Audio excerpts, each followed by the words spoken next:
Hello everyone, welcome to TechLake video tutorials.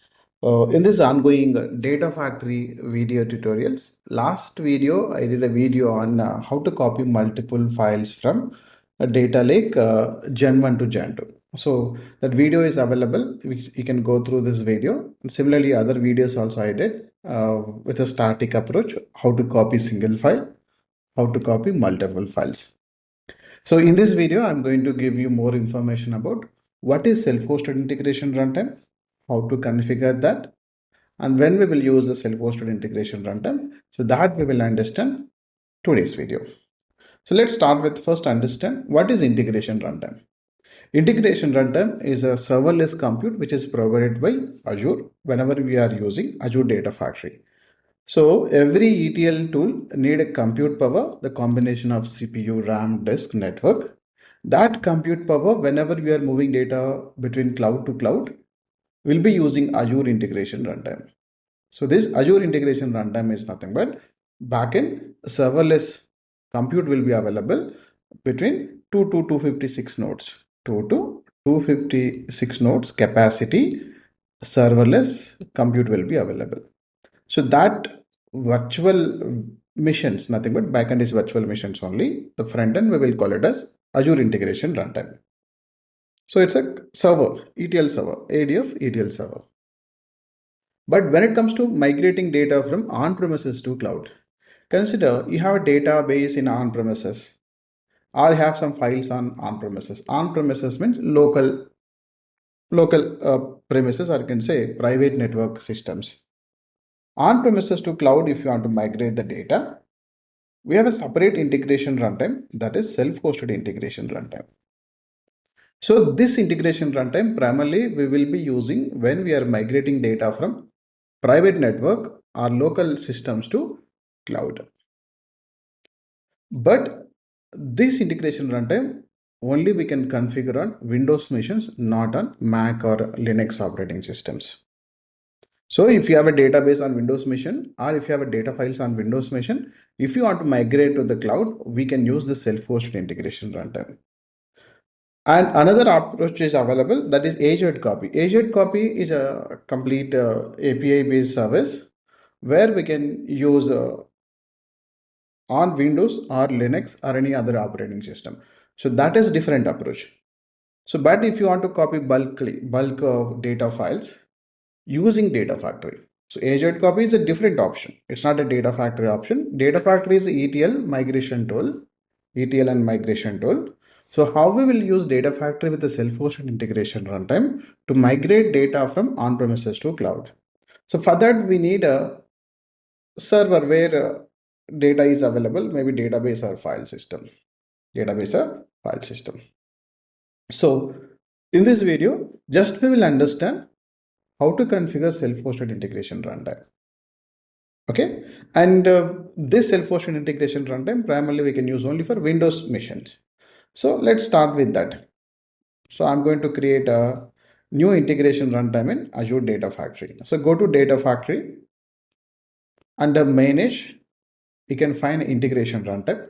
By default, you can find auto resolve integration runtime. We can create a number of integration runtimes, that may be Azure self-hosted, Azure SSIS, and new one is Airflow, which is under preview. Airflow is a new integration runtime they are providing. Let's click on Azure and self-hosted. There you can find self-hosted option. So select this. So once you select this, you'll get an option. You can enter a name, user define any name you can provide. I'll provide a IR self-hosted. Okay. Integration runtime self-hosted. Okay. Any name you can give and a type you say self-hosted. Click on create. Then you will get an option. This option you say this download and install integration runtime. If you click on this link, it will be routed to Microsoft page where we can download the software. So this software which we need to install on-premises machine, but mine is a Mac, so Mac operating system. So but this we can install only on Windows operating system. So have another machine, Windows machine. I'm going to connect that Windows machine.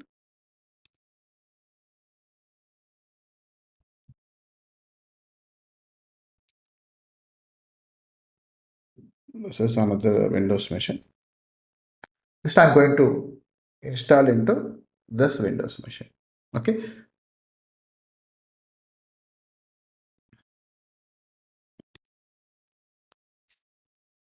So go to this link, and there's a download option. Click on this download. Click on this download, and you can select any version, latest version 5.29, 5.30, 5.31. So select this version, latest version, and download. So once you download this software, we can install on this machine. Okay. Just some other files are available. I'll clear those files.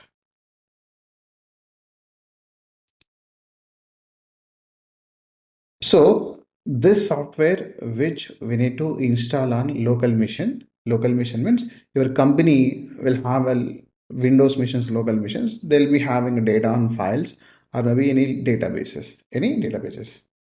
So that machine we need to install the software. One self-hosted integration runtime for one machine, or you can say one computer or one server or one machine. You can't install more than once. Only one integration runtime, this software which we need to install on local machine. Consider I have some files in this machine. I want to copy files from here to cloud. So I'm going to install self-hosted integration runtime on this Windows machine. If this Windows machine is having any database, any files, we can migrate to cloud. So that's the option called self-hosted integration runtime. Once this is available, we can install the software. Then authentication, how it will communicate to the cloud. So I will tell you how it will communicate to the cloud, your local machine to cloud using this software. That authentication is key-based authentication, token-based authentication is available. We'll see that. First, once it is available, we'll install the software.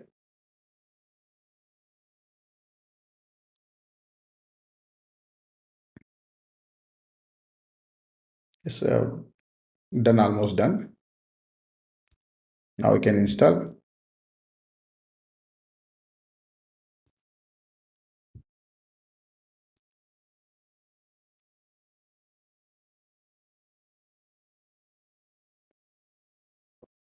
Just waiting. Oh, two windows started. Cancel one. Just click on next, then install. You don't need to do any configuration. We will get a different screen. I'll tell you that where we can provide a token, which is a authentication token. So I'll show you that token. So if you go to your data factory, if you look at this, we created a self-hosted integration runtime. You can copy this token key 1 or key 2. Okay, the authentication key. You can copy and close. Currently it will be unavailable because still it is not configured. So it will say unavailable. The symbol also you see local machine. This is a cloud, this is local machine.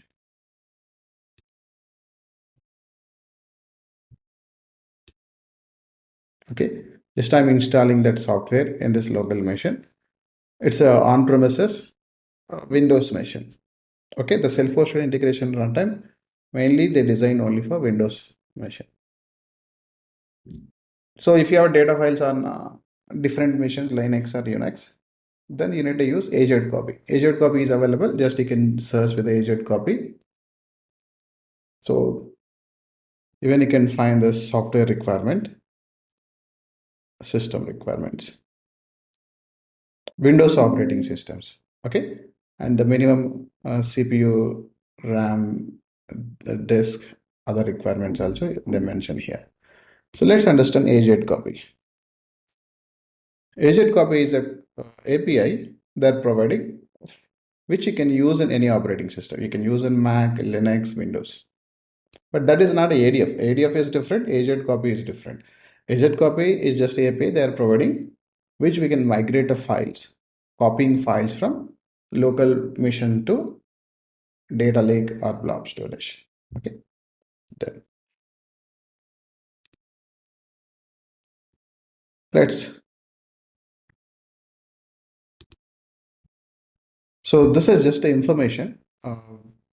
This self-hosted integration runtime we are installing on this machine, right? If you want to connect that integration runtime, that machine should be always up and running. If it in a sleep mode, if it is in a hibernate mode, so if it is power off, so you cannot connect it. So for that, it is choosing that recommended like balanced power consumption. Okay, so that option it is saying that. Click on finish. Okay, so here we need to provide authentication key. So provide authentication key. Then if an organization is having any proxies, we can provide the proxies. Otherwise, click on register. So self-hosted integration runtime. This is my mission name, Reshwant. It is coming here, and click on finish. Once you click on finish, it will be available within 1 or 2 minutes. Now, if you go to your data factory and once you refresh, it will show as a running state. So running state means which we can connect on premises. So this integration runtime will be available. Then the compute power depends on this machine compute power. This machine, how much GB RAM is there, how much GB disk is there. So that is compute power. So this is my local machine. I'll show you. It is having a 16 GB RAM, okay, and a 2 gigahertz speed. You see this, and a disk 512 GB disk. Currently, it is showing as a 477 because the internal it will store for a backup purpose, a restore purpose. Okay, and network speed and other things. This is my local machine compute power. So anyway, GPU is not recommended here because only we are migrating files and databases. So CPU, memory, disk, network. These four things are very important when it comes to self-hosted integration runtime. Now, when we are migrating data from on-premises to cloud, it is going to use this compute power. Yes. If you are using a Azure to Azure, then Azure Azure integration runtime will be using. So Azure integration runtime capacity is 2 nodes to 250 nodes. But here I'm having only one node. So that one node, whatever capacity is there, that much capacity you can utilize to migrate data from this machine to cloud. So this compute power it is going to use. So click on launch. So now it is saying that a self-hosted node is connected to the cloud service. This is your data factory name. You see my data factory name, you can see, and integration runtime name, my system name, nothing but my node name. Then go to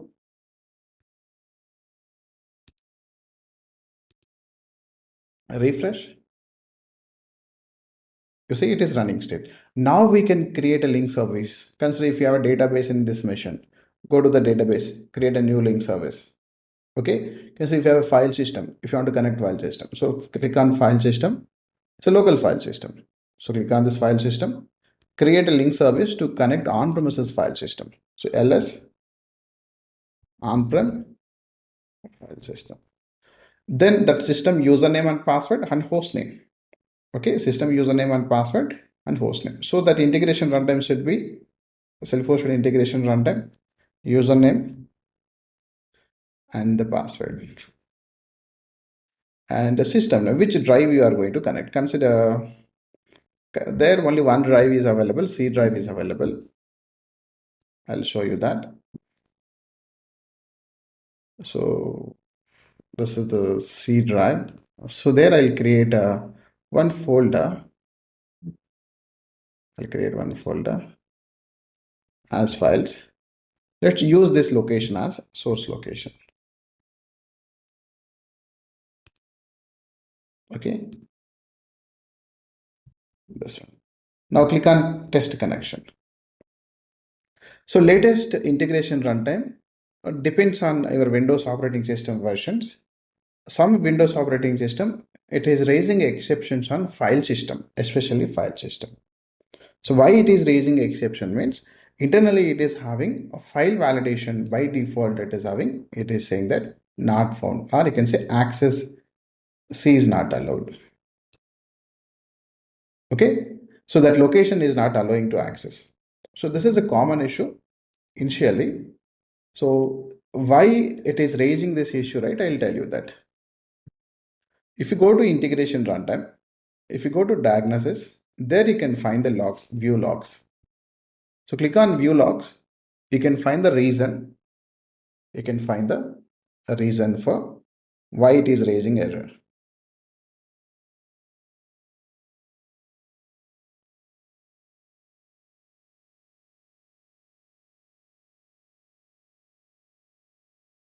Okay. So now if you go to this error details, you can find this complete error message.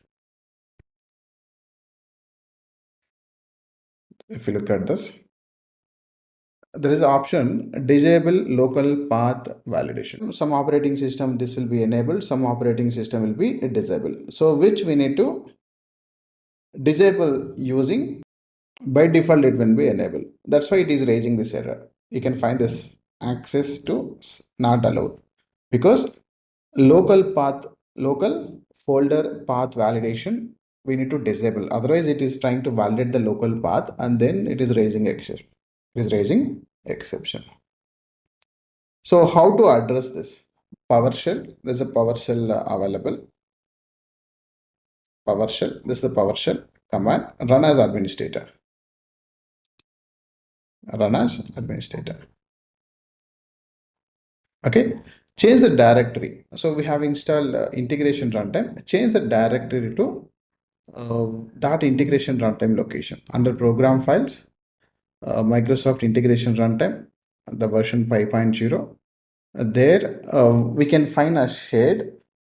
So here you can say this DMG-CMD. So copy this location.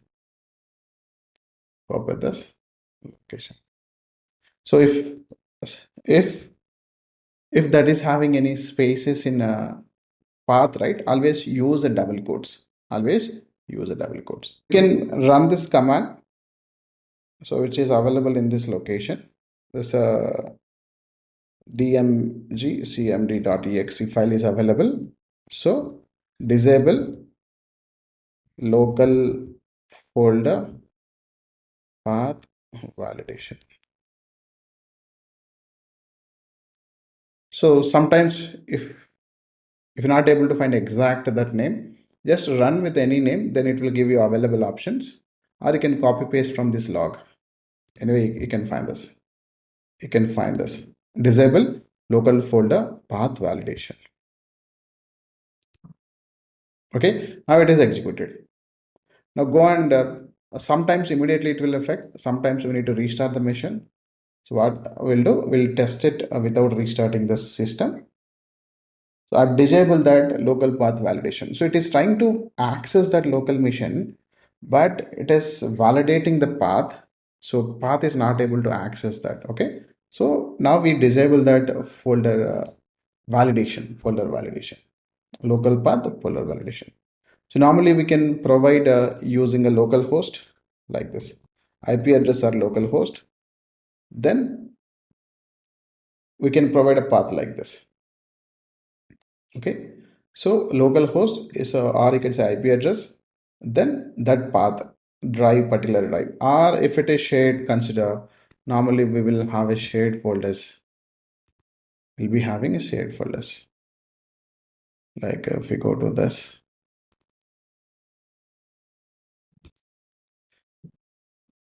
so if you go to the properties,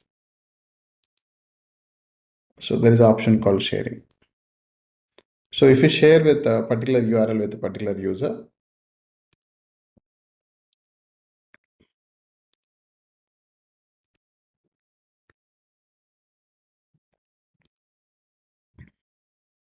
okay, just the complete access. Host name, local host, or mission name, and then path. So even we can use this path like this. Okay.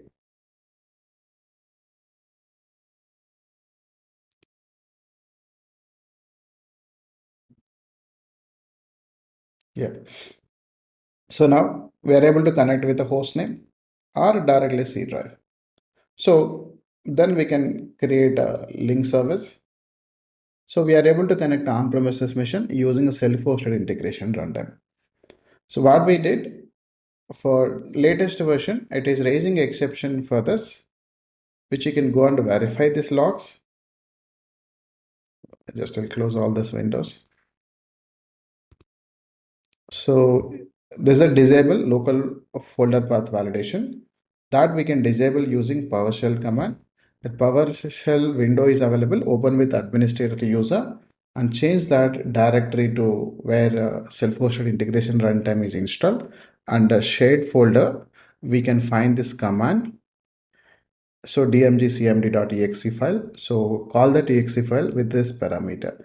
If you don't know exactly that parameter, dmg-cmd.exe,